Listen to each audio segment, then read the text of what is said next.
Okay, numerical numbers 11 determine whether the following reaction is spontaneous under standard state condition. Okay, standard state condition में ये reaction spontaneous है या नहीं है, बस ये बताना है. सो गिवन क्या दिए हुआ है हमें, पहले हम गिवन लिखेंगे. ओके, तो गिवन वैल्यूज है delta H nought is equal to 196 kJ. Okay, और आफ्टर दैट उसके बाद किसकी वैल्यू दी है, डेल्टा एस नॉट की वैल्यू दी है -126J/K. ठीक है, तो मुझे एक बात बताओ, ये किस में, इसका यूनिट क्या है, केजे में है, और ये क्या है, बस जे में है, तो इसके सामने के चाहिए. ओके, तो के चाहिए तो हमें 10⁻³ से इंटू करना पड़ेगा, तो उसके बाद वो भी वैल्यू बराबर हो जाएंगी.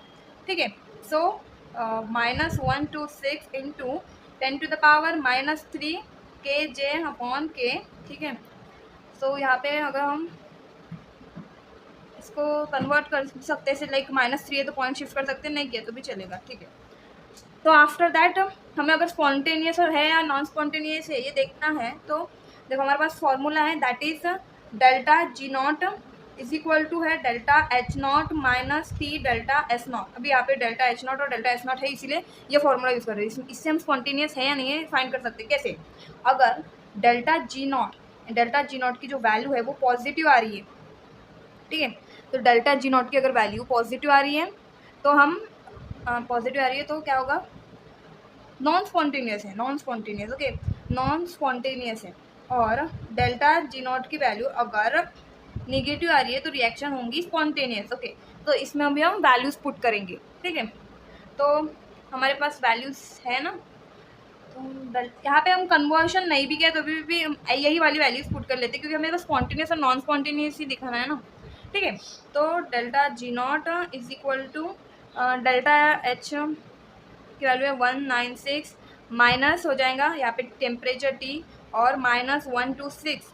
ठीक है, तो फिर delta G not is equal to क्या हो जाएगा, 196 प्लस 126 और यहाँ पे ये टी टेम्परेचर कौन सा भी रहे प्रोसेस. तो देखो टेम्परेचर की वैल्यू अभी यहाँ पे कौन सी भी पुट करें हम, लाइक अगर 25 डिग्री सेल्सियस है यानी कि 298 केल्विन हो गई, वो अगर पुट करें, या फिर 0 डिग्री भी पुट कर सकते हैं. 0 डिग्री सेल्सियस कितना होगा, देखो 0 डिग्री सेल्सियस होगा 273 केल्विन. ओके, और 25 डिग्री सेल्सियस होगा 25 plus 273 that is 298 kelvin. Okay, तो हम कौन सी भी वैल्यू पुट करें टेम्परेचर की, मुझे बताओ. यहाँ पे तो एडिशन ही है, तो दोनों को अगर हम ऐड करते हैं तो वैल्यू कैसी आएंगी, डेल्टा जी नॉट कैसा आएगा, पॉजिटिव ही आएगा आंसर. डेल्टा जी नॉट की वैल्यू कैसे आएगी, पॉजिटिव आएंगी. ओके, तो अगर क्योंकि यहाँ पे माइनस और ये माइनस, यहाँ पे हमने वो प्लस हो चुका था इसलिए. ठीक है, अगर यहाँ पे निगेटिव होती है तो तब हम कुछ टेम्परेचर पुट करके हम इसकी वैल्यू निकालते हैं, तो वो वैल्यू आती कुछ निगेटिव में, बट अभी तो पॉजिटिव ही आएंगी क्योंकि यहाँ पे पॉजिटिव ही नंबर है सब.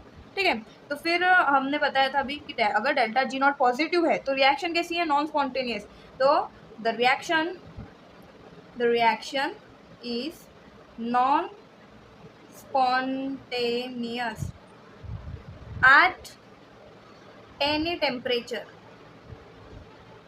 ओके, यानी कि ये जो रिएक्शन है ये गिवन रिएक्शन है और उसका हमें जो एंथैल्पी की और ये डेल्टा एस नॉट की वैल्यू गिवन है, उसमें हम अगर ये फॉर्मूला में पुट करके आंसर निकाले तो टेम्परेचर कैसा भी रहे रिएक्शन नॉन स्पॉन्टेनियस ही होंगी. ठीक है, ये सिंपल सा क्वेश्चन था. कोई भी डिफिकल्टीज हो तो कमेंट्स में ज़रूर पूछिए. Thank you.